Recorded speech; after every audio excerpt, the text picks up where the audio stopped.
الذين آمنوا وتطمئن قلوبهم بذكر الله ألا بذكر الله تطمئن القلوب.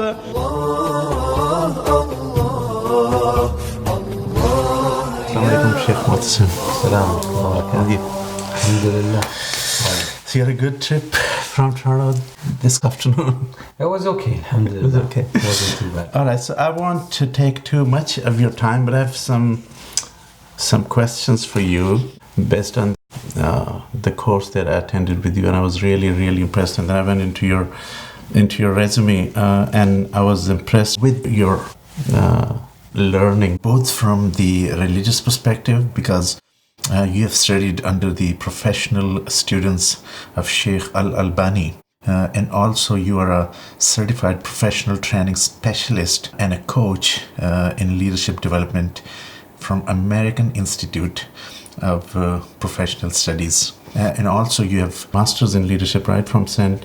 John's University, UK. But what actually intrigued me was when I saw in your resume that you're passionate about human development and the dynamics by which faith transforms humans, right?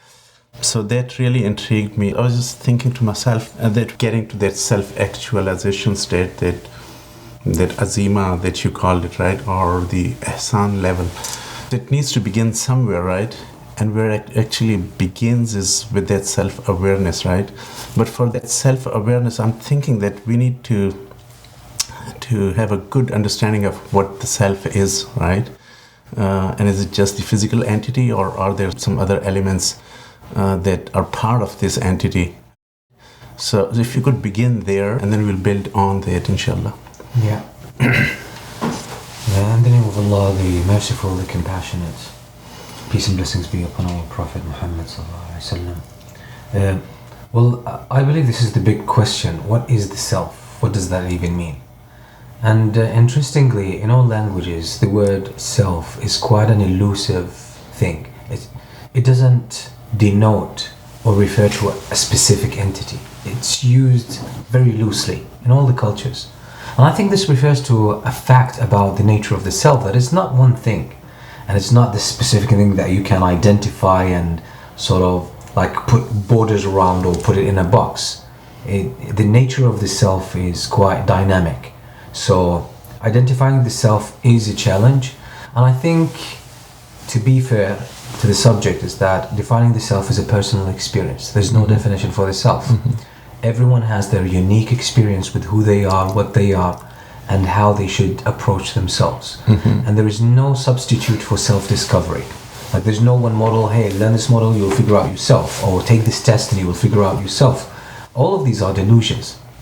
They might be helpful telling you something about yourself, some of your traits, some of your interests, some of your strengths, some of your personal, I would say, natural personal tendencies, but they won't tell you who you are. There's no alternative to going through a journey of self-discovery, which takes a lifetime, but as long as the person is pursuing this, then they are in good shape. Yeah, so by self, what I meant was our entity being me, right? So is it just the physical entity, or are there other parts of this, right? So self is one part of that entity. Well, obviously, again, this follows from the same things, that the self is not an easy thing to pinpoint. So definitely our physical being is part of who we are, but we all know there is much more to this. Most people think that we are made of the physical body, and we're made of the mental, psychological, or emotional aspect. But again, this is not the whole story of humans. We have other aspects of who we are. We have the spiritual element.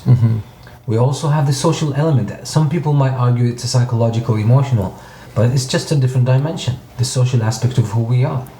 So what we call the self is actually is a comprehensive, complex system of our physical being, our emotional being, our cognitive being, if you like, our spiritual, side of our makeup, etc., and the social side. Generally speaking, these would be probably the main areas of who we are.